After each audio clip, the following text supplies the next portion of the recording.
All right, what's going on, everyone? Welcome back to the Unconventional Mindset. It is Friday, Pizza Friday, which is awesome. Anyways, if you're new here, my name's Odum, and what we do every Monday through Friday, we get together right here on YouTube and we live stream a process of building a company which is going to generate us $1 million in revenue every single year. That's what we're looking to work towards. Last year we made 100K. This year we're going for 250K. We'll see how we get there. And today I thought we would talk about something that has kind of come up very recently in my business. And of course, we have Pixel Media, which is a website design and development company, which we also do creative work as well too. And one of the creative work that we're doing right now is doing video production for a client. So I thought I would talk about how to deal with client timelines that end up being pretty tight, and how I know, especially from experience, but a lot of other creatives can foster a sense of resentment and just overall just not feeling really pleasant or valued by the client based on having tight deadlines or maybe more unrealistic expectations. And I figured, we just give it a chat to see how you can maybe figure out different strategies as to why it's happening and how you can potentially deal with that kind of issue. So for me, I guess just to put in context, so I recently took on a client and the deadline is very, very tight.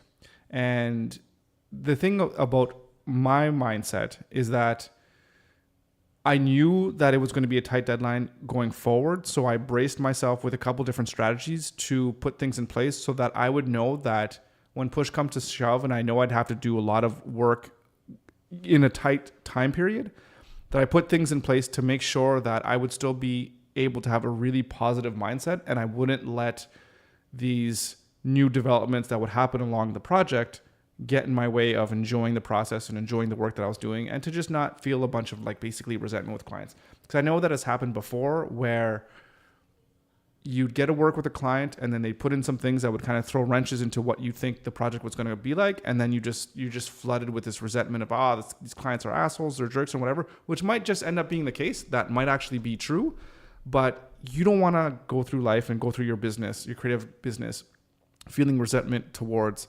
your clients and your customers, because that's just not good. Rolando, how you doing? Welcome to the stream. Happy Friday. Hope everything is going well with you.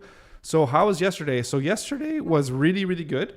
So I really enjoyed the interviews we did. But one of the things that spurred on this conversation today is that there was some new material that was thrown at me to do for this contract, which we hadn't really discussed initially.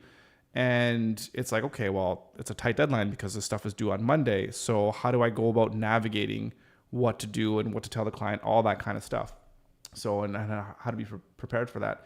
So that happened. So that was really good. We'll get to more of that in a minute. But in terms of the conversation with my colleague to talk about the way forward for Kelvin and Kelvin Studios, and talking about academics and doing services for them, that conversation basically didn't happen because he canceled on me, basically, which kind of sucks. So he was just feeling under the weather, and we couldn't get together for dinner on Friday. So we rescheduled for Tuesday. So that kind of sucks. I really, really, really wanted to have that conversation yesterday, but we're going to have to postpone that to next week. So, but that's okay, because we have a whole lot of work that we need to get done to make sure that we produce 4 videos for our client by Monday. And we only have 1 done, and there was content for 3 new videos that came into play yesterday, and that all needs to be done by Monday. So that's why it's a little bit busy, which is okay. So anyways, just talking about deadlines, I think one of the main thing, I think there's 2 main things to consider when you have a tight deadline. And the first thing is to think about how it actually happened in the first place. And from my initial thoughts, there's kind of 3 different points to consider of why you might feel as if your deadlines are too tight or whatever. So number 1, it could just be initially you had a bad read for the project and the length of time that thing would take. And I think when you're in the creative space, understanding how long a project is going to take and being able to make accurate time estimates for how long it's going to take comes with experience. So that's just something that you're just gonna feel in your bones to know how long roughly it should take. And one of the things, especially if you're getting started, to help you out to properly estimate or not to estimate too few time is to just give yourself extra cushion, even 50 to 100%. So if you think something is going to take you 2 weeks to do, maybe quote your client at 4 weeks, just to give yourself that extra runway, so that when things do inevitably go off the rails in terms of what you think is going to happen, or if the client asks for other work, that you have enough of a bandwidth or a runway to be able to provide the support for that work. And that brings to the point number 2, which is about scope creep, which is when a client continually asks you for more and more things that wasn't part of the initial agreement. So say you're going to do a website for a client and they say, oh, I just want 5 pages and I want it to have this functionality, and then that's it. Then you quote them and then you get to work. And then they're like, oh, well, can you add this slider feature? Oh, can you add this specific type of contact form? Oh, can you add maybe an integration with my calendar? Oh, maybe can you add this? And all these different things kind of come together, and you need to have some processes in place for how to deal with those extra requests, whether you're going to add on other time to the project or you're going to add up extra fees to the project. So you just have to be sure to make sure that you have a system in place so that the client can't just willy-nilly ask you for things outside of the original scope of work, without either, again, adding extra money for what they're going to be paying you, so having that proper compensation, or being able to have what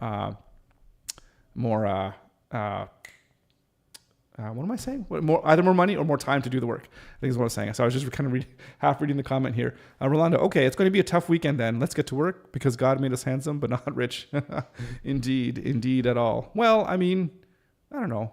Yeah, no, that's right. Sorry, I had it the reverse about handsome. It's like, I'm handsome enough. I don't know. Anyways, yeah, we're definitely going to be a long weekend in terms of a lot of work, for sure. So yeah, we're going to have to get going on that because it's going to be, 3 other videos to do from scratch and edit them and all that kind of stuff. Yeah, it's going to be a little bit of work. So that's going to be fun. Right. Okay. So getting back to like client and basically tight deadlines. So number 1 is kind of find out why it happens. And we talked about maybe initially you have problems with estimates, and then it could be scope creep. And then the third thing I think is that it could be, and this could be on our ends as creative, is a lack of skill. So what I mean by that is if you're just starting out and a client comes to you with a certain amount of work that they want to get done, you're like, yeah, sure, I'll do it. But maybe you don't know how to do it, or you might not have the knowledge to know exactly how every part of the project is going to get done, but you take the work on anyways because you want to push yourself, which is, I don't think there's anything wrong with that.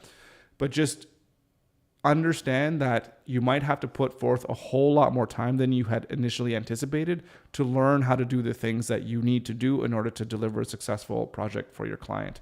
So just understand where you are in terms of your skill base and your knowledge base, and how you can use that to actually get the job done. So if you know you need to learn, be sure to include that in your time estimates when you quote out for your client. If you don't cheer yourself up, no one else will, unless you have a great wife that's beside you 100% and who's very supportive in the work that you do and really provides you that rock to basically support the work that you do. So I think it's super, super important to find, for me, to find a wife that, if you're a woman, I guess find a husband, whatever, partner, whatever you want to call it, that is super supportive in the work that you do, and that you're both moving towards the same goal, but yet everyone having their own roles and responsibilities towards bringing the whole family towards that goal, right? So anyways, in a ship, there's all kinds of different roles, the captain and the... I don't know what's a ship. I don't know. The lieutenant, the cook, I don't even know. That's a bad analogy because I have no idea other than the captain of what crew members on a ship. But I don't know. There's lots of different people. You can't have 10 captains on a ship. It's just not going to work, right? So anyways, I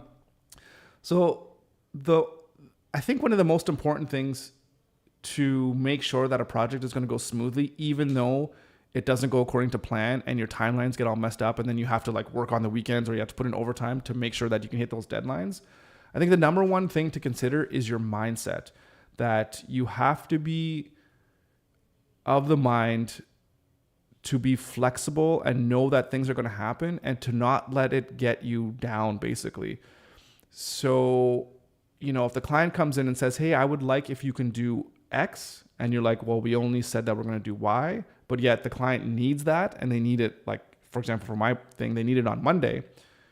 There's two things you can do. You can either say, no, I'm not going to do it, and then you kind of ruin your relationship with that client. They're never going to pay you again for anything. Or you can say yes, but you could be really disgruntled and be like, this client is just a complete pain in the butt. They're asking for all these unrealistic things. And that's, you're going to really have that resentment built in. And for me, when I first started my career, there was lots of times where I did feel resentment for a client because like, how dare they ask me for this stuff? Do they not know how long this takes or whatever? And I think there's two things to be said about that. The first thing, which is probably the biggest thing, I could be wrong here, but this is maybe more for me, is if you feel that you're not getting compensated for the value that you're providing, aka you're not getting enough money that you think you should be getting, I think that's going to be the perfect scenario for you to feel resentment when things don't go 100% according to plan. So if you charge $2,000 for a project and you feel that you did $5,000 worth of work and they're only paying you $2,000, and then they're coming up and asking you to do more or to do things slightly different, you're going to feel like you're really going to feel resentment because you feel like you're not being valued. And I think if you're in a relationship, whether that's a client relationship or even just any relationship with, family or friends or, your spouse or whatever, your significant other, if you don't feel like you're being valued, you're going to start to have resentment. So that goes back to starting your project on the right foot by making sure you're charging enough and making sure that you have processes that are in place to let the client know that if they're going to ask for things that are additional, then there's going to be an additional cost associated with that. So that way, if you do have to work over the weekend, that's okay because, hey, you're getting paid $10,000 and you have no problems working over the weekend if, at the end of the day, you're going to get $10,000, right? So just throwing out the numbers there, whatever is comfortable for you, that's what you got to make sure you charge. And you want to make sure you can build that into your project or your quote initially. And that's what I did, because I think I did a week and a half ago when I actually was doing the quote on the live stream. And I was thinking about the price. I'm like, well, I know this thing could potentially be going over and it's not going to go exactly as planned. So I kind of built that into the initial price, and I set the price. And it was a little over $6,000, and there's extra work that has been asked of me, and I'm fine with it because I know like I'm only going to have to work for a week and a half, and it's not even going to be full time. It's just going to be like, okay, well, a couple days I need to go film, and then a couple days I need to do some edits. I can do that for 4 days worth of work, and I get $6,000. That's not bad, right? So I'm happy with that. And then when the client comes back and says, oh, can you do this? Can you do that? I'm like, sure, no problem. Like, that's okay. I want to make sure you're happy. You get what you want, and then they're going to be happy. And then I'm going to be happy because I know that I'm going to get what I want because I feel that I'm being properly compensated for my time. And one thing also to remember, which I think is really, really important, is that if you just want to give your client as much value as possible, and you're not really worried about the monetary aspects of things, I think things can kind of come back in your favor. So as an example, I was at, my client's place yesterday, and I was there for about half the day, and we're talking about all the different things that we wanted to get done. And we're like, okay, like we had to do this interview, which was not even called for initially. So we did this other interview and all this kind of stuff. And then, they're asking, can you do this? Can you do this? I'm like, yeah, no problem. We'll do that. We'll get it done. We'll have everything ready for you by Monday. We just got to make sure we do stuff for the weekend and have some lines of communication open. And then I didn't say I was going to charge anymore. I was like, yeah, no problem. We'll get it done. And then at the end of the day, after all that, the client comes to me and says, you know what?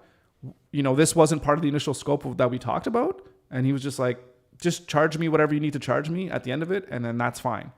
And so like that type of, I didn't expect that. And there was nothing that was said that I was going to charge you more. I just said, yes, I'm going to take care of it. Not a problem at all. which means I'm not going to charge you more money, right?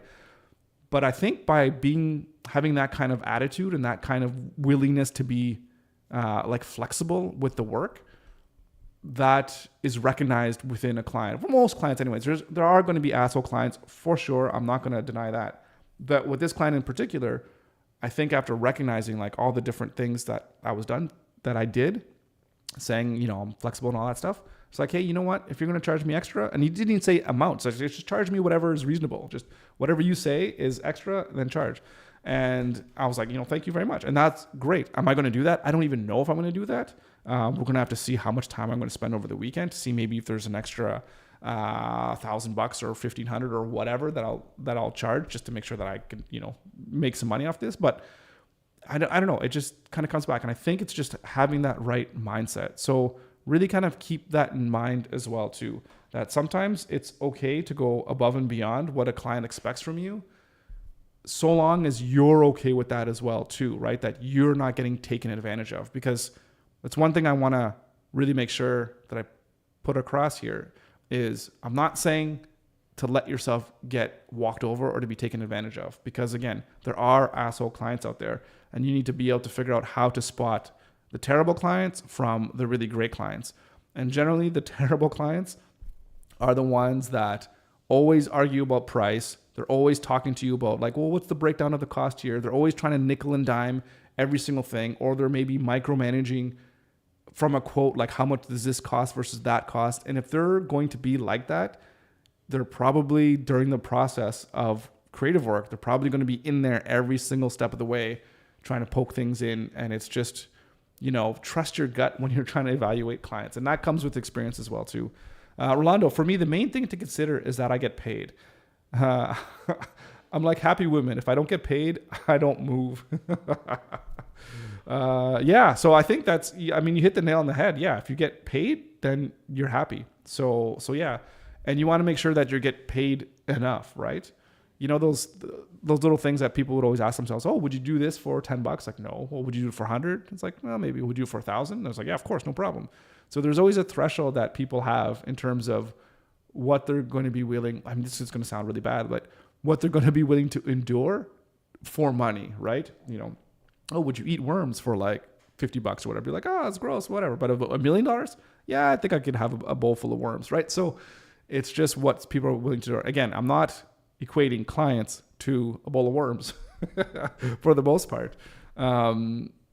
Because I know for me, now I've gotten to the point too, where I'm comfortable enough that if there's a client that I know is not going to be a good client, I'm not going to bring them on in the first place. I won't even quote them or anything like that, because I'm not going to want to work with them, because I know that they're going to be more hassle than they're worth. Even if the money is really, really good. I mean, I should say, if someone came up to me right now at this stage of the game and it ended up being like a 6-figure contract, it'll be hard to say no. But if I was at the point where I had 6 figures in the bank and then there was a 6-figure contract that came in and I knew the client was going to be problematic, then it would definitely give me pause of like, I don't know if I can do this, because I don't know, there's a certain amount of dignity that you want to have as an individual, you know, what you're willing to endure and what you're willing to go through.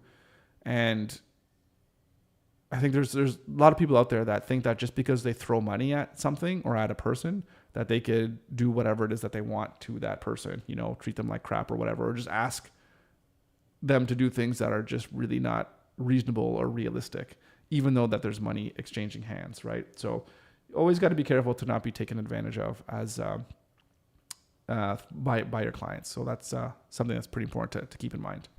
Anyways, with all that being said, Rolando, as you were saying, very, very busy week coming up, or weekend coming up, because yeah, we got all these videos to edit and shoot. So we're going to get that done over this weekend, starting pretty soon now. So I'm going to get to work. And yeah, I just wanted to just lay out my thoughts on dealing with clients and making sure that even though you're getting tight deadlines, you're still doing it with a positive attitude. You're still having a smile on your face. You're still treating with the client with respect. You still have mutual respect for your clients. You still love your clients, and you still love the work. Because at the end of the day, you want to be able to love the work, because working on the weekends, and if it was your days off or whatever, and you hate it, that's miserable, because then you just got to go back to work again on Monday and then do the whole process. And then it just spirals, right? So think about the mindset, think about how you set up your projects. And if you get that stuff right, then I think unexpected things that do happen with your clients, you'll be ready for it and you'll be resilient to be able to face those challenges as they come, with a smile on your face. Unless, of course, it becomes too unrealistic, then there's literally not enough time. If they ask you for something the next day and it's actually impossible, then you just got to tell them it's impossible. But anyways, that's for always on a case-by-case basis. All right. So, Rolando, yeah, I will let you know what happens. I guess it's not going to be till Tuesday for lunch is what we rescheduled. So maybe on Tuesday, I'll wait to hold off my live stream until after that to see what we come up with for Kelvin. So we'll have that conversations. But I think we'll start again on Monday, kind of going back into thinking about Kelvin. Unless anything else crazy comes up with our clients. We'll see, because I think the conference is a few days. I think it's like a week-long conference. I'm not sure. So anyways, we'll see what we come up with on Monday. All right. So that's it for me for today. Thank you so much for tuning in. Rolando, as always, thank you so much for joining. Have yourself a fantastic weekend and enjoy the day and enjoy the process as we try to figure out for all of ourselves how to build ourselves a company which is going to make us happy and fulfilled and all that fun stuff. All right, guys, that's it for me. Take care. See you next week.